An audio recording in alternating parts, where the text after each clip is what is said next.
descent. People are like, well, how do you go down that hill without touching the brakes? One, I've done it a ton of times. But two, it's because I don't have a lot of moving parts on my setup. I'm not sitting up, I'm not very windy. I'm very comfortable in the aero position on the bike. And all I have to do is think about is moving my knees. And I'm fine. If my weight's on the pedal and my weight's on the seat, if I hit a bump or randomly or whatever, I'm not going anywhere. Vice if you're kind of in that balance position and you hit something, like your feet have to go somewhere, they're locked in, right? So if I'm grounded, I feel better. But that's, that's me. So yes. Patrick, given the fact that you said there are a whole bunch of other people on that hill, in general, are most people pretty good about modulating where they are in the lane according to the So the question for the viewers, is do people modulate on the hill? No. Who shouldn't be driving and is going no. In fact, it's the opposite. So the more nervous people are, the more they move to the middle of the road because they feel safer there. And you as a slower swimmer but faster biker can't pass because they're over by the double yellow line. So that's actually one of the funny random stories about me is people always thought I was the nicest guy, which I'm not really necessarily, but my buddy was going down, I was coming up with this group and there were 3 dudes and this guy was right and I was like, on your left, on your left, on your left, on your left, on your left, left. So finally he moves over enough that I go by, and as I go by he looks at me and goes, hey, why don't you say on your left? And just as I'm about to say something that's not very nice to the guy, my buddy Jonathan was on the other side and was like, hey Patrick, you're doing great. And then I proceeded to be like, listen you little piece of, I did it. And he's like, nice job buddy, I had to ride with that guy for 30 miles. You're my friend and I had to hear about how you're a jerk on the descent. No, people are all over the road, and that's one of the downsides of being a 110 or slower swimmer here, which is a lot of people, is that you end up with a lot of traffic on the descent. The race, I kid you not, will not break up for you until you make that right-hand turn on Wilmington, because people can fake it for the climb out of town here. It's amazing what you'll see people turn themselves inside out to stay with a group. And they'll make the descent, and then everyone's flat on there, so it's going to be a little crowded. That adds a little bit of extra noise to your day, So getting comfortable and knowing the terrain. Part of the reason why we come here and do the course twice today, twice tomorrow, is that you'll know where the bumpy parts are, etc. So you can plan ahead. So you're overlaying that knowledge on top of what you see happening in front of you right now on race day, and you're able to make a better decision about what line you want to pick. Because when you pick a line, you're not worried about anybody else behind you. You pick a line, you can ride your line. You have to make sure you're picking a good line with everybody else. If you're going to make a sudden move like swing out wide, you absolutely, anywhere on the course, want to just take a quick peek behind you to see if anyone's going to make a pass, because you don't want to turn in front of them. But in general, on the hill, since we're all moving at a relatively similar speed, everyone has the same amount of time to make that decision. But it can be not pretty, yes. Do they do any patchwork on that prior race day? That road has been the same way for years. If you stay inside like that, I mean, there were a couple of times, you're touching close to 50, and you kind of just grip it hard and say, yeah, the roads are closed except for opposite traffic. So people drive into Placid up this way and they drive out of Placid the other way. So you have the whole lane in the shoulder, so you've got a lot of room. There's not like there's going to be cars trying to pass you. But bide your time. If you want to ride super fast and you come up on 4 people who aren't moving, maybe you lose a minute on your descent that you wanted, but you're still not working and you're still going easy, and everybody's safe. Like that, I think, is more important than trying to figure out a way to get around everybody on the day. Which brings me to another random point, which is your job on race day is not to be the ref. So if somebody does something ridiculous, like pass on the right or litter or whatever, it's not your job to be they're not going to stop. I've literally never seen someone who's broken a rule knowingly been like, oh, you're totally right, you called me on it. I'm going to go back and pick up my jump. Now, if you're spectating and someone does that, light them up, let them have it. But on race day, your job is to manage your race and do the best you can. Lead by example, stay in your bubble. Don't get caught up with other people, because that can really change the nature of your game as well. It might get you fired up with some adrenaline.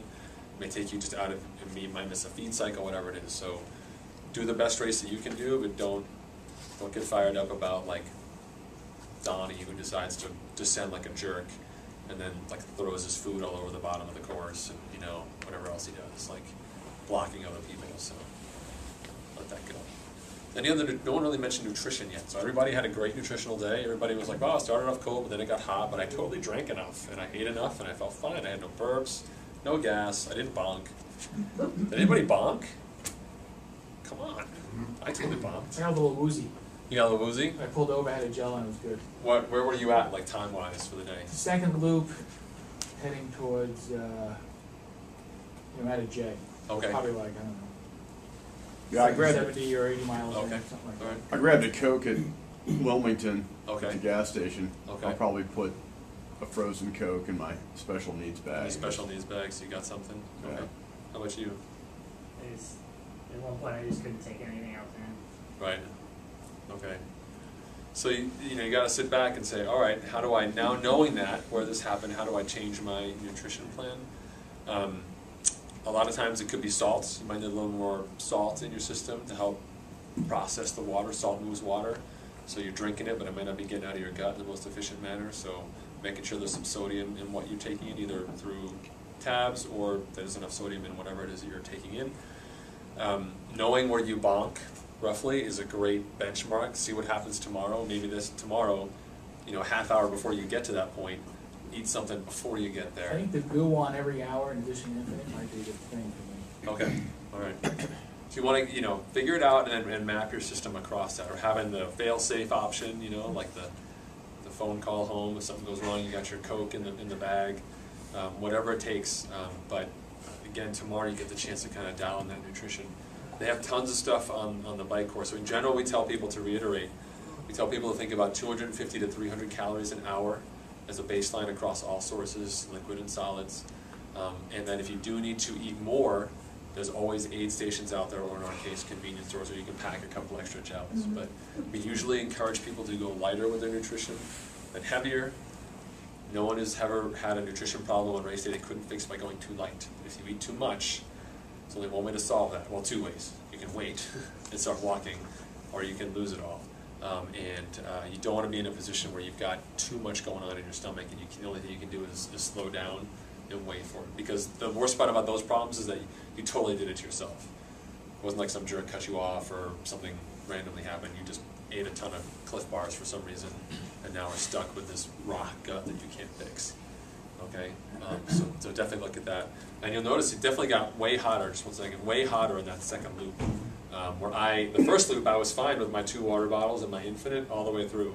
But by lap 2, I got through the gas station, and about halfway up the climb, not even halfway, a third of the way up the climb, I was like, I really should have stopped chasing you and gotten some water, because I was seriously hurting. So note that on race day, that will also change for you as well. It gets windier and it gets hotter on race day, most of the time, unless it's a monsoon and it's freezing all the time. So plan accordingly with your nutrition.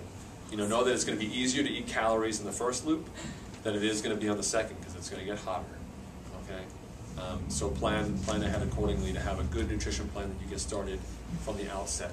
Because once you have a problem and you're eating to fix that problem, that takes time for that to go into effect. So we want to sort of hopefully preempt a lot of those issues. Yes. Are there any with taking salt pills, other than like getting all bloated? Are there any other warning signs that you might be taking too much sodium? Pepper, can I just mention Yes. there's a great resource in the wiki on that's Fatima put together on the whole issue of sodium and how much to take and why to take and how to manage it. I think it's our resident sodium empress, son, the lieutenant. But I think it's anyway, it's just a good resource to get familiar with and study. So not everyone's on the team. If you are on the team, you get access to the wiki, and that's Okay, in sorry. the wiki. It's okay. Some people were, I didn't know. Oops. That's okay. Sorry. It's all right. We have a couple doctors on the team who've really stepped up and made some awesome things for the rest of us. But in general, I mean, most time what we tell people is anywhere between 600 and 1,000 milligrams an hour as a baseline. Again, across all sources.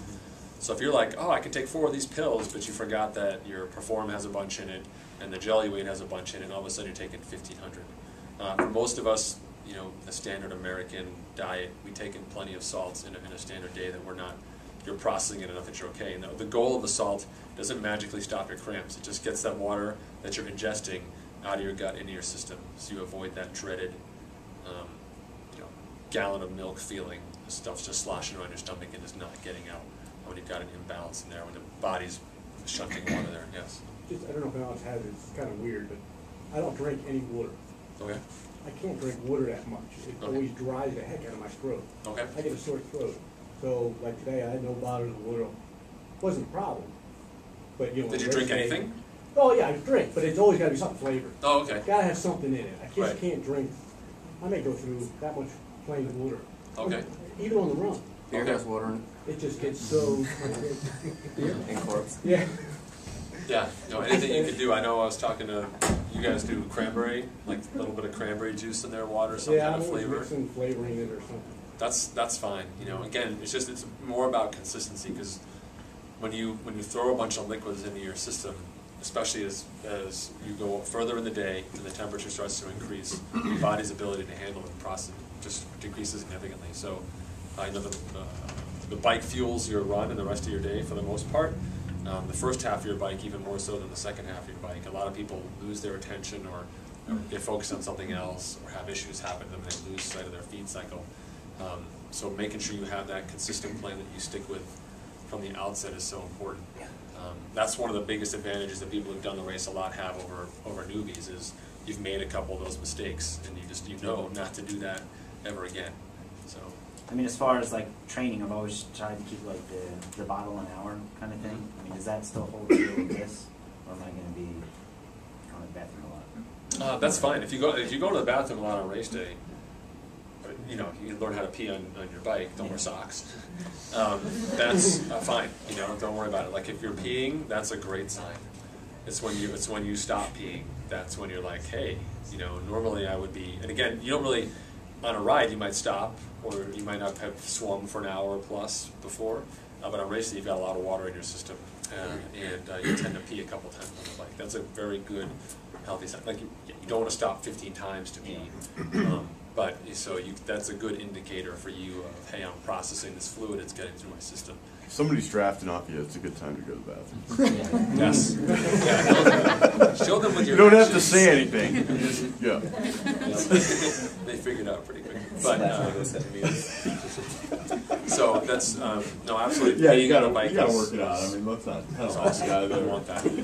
So when I talk to people after the race, and he's like, they didn't have a great run. Well, what happened? Well, they didn't start out too fast. They paced themselves right. So somewhere on the bike, it was really hot. They lost track of a feed cycle, or they didn't adjust with enough water. So water becomes your barometer for your day.